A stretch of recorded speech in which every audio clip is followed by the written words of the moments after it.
ثم قال وإذا جاءوك حيوك بما لم يحيك به الله. كانت اليهود إذا مرت بالنبي صلى الله عليه وسلم لم تقل له السلام عليك، وإنما يقولون السام عليك، يعني الموت عليك.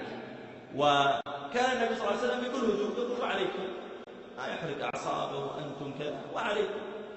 ويوم من الأيام سلموا عليه هذا السلام، وكان صلى الله عليه وسلم في بيته معه عائشة، فمر اليهود وعلموا أنه موجود، فقالوا السلام عليكم يا محمد. طبعا يستطيع يسمعهم يعني من وراء الجدار، فقال عليه الصلاة والسلام وعليكم. عائشة ما صبرت، قالت بل عليكم السام واللعنة. قال يا عائشة إن الله يبغض الفحش والتفحش، إيش اللعنة وما لعنة، الله يبغض ذلك. قالت أولم تسمع ما قالوا، قلوا السلام عليكم نسكت. قال أولم تسمعي ما قلت وعليكم، فيستجاب لي فيهم ولا يستجاب لهم في. أنا لما أدعو عليهم بالموت الله يستجيب، وهم يدعون علي بالموت ولا يستجيبون. انظر يا جماعة الاستمتاع بالحياة. ليش أرفع ضغطي وأعصابي ليه؟ ما عليك، انتهى الموضوع.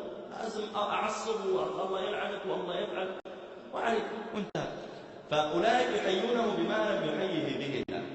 طيب، ما حكم ابتداء أهل الكتاب أو غير أهل الكتاب بالتحية؟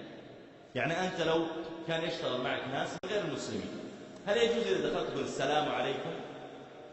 الأصل ألا يبتدأوا بالسلام، لكن هل يجوز أن تحييهم بغير السلام؟ لو قلت مثلا good morning مثلا، أو صباح الخير أو نحو ذلك، هل يجوز؟ نعم يجوز، ابتداءهم بغير لفظ السلام يجوز.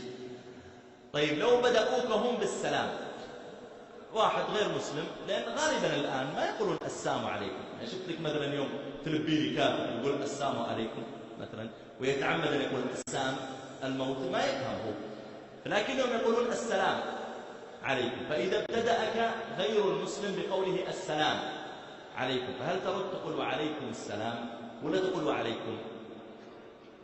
بل تقول وعليكم السلام. إذا تلفظ بها صريحا، وهم غالبا الآن يكونوا صرحا بها، فإنك تتلفظ بها كذلك. يقول عبد الله بن مسعود رضي الله عنه لو سلم علي يهودي أو نصراني لرددت عليه السلام. فإذا كان إذا عندنا قاعدة، أنت لا تبتدأ بالسلام عليكم، لكن ابتدأ صباح الخير ونحو ذلك.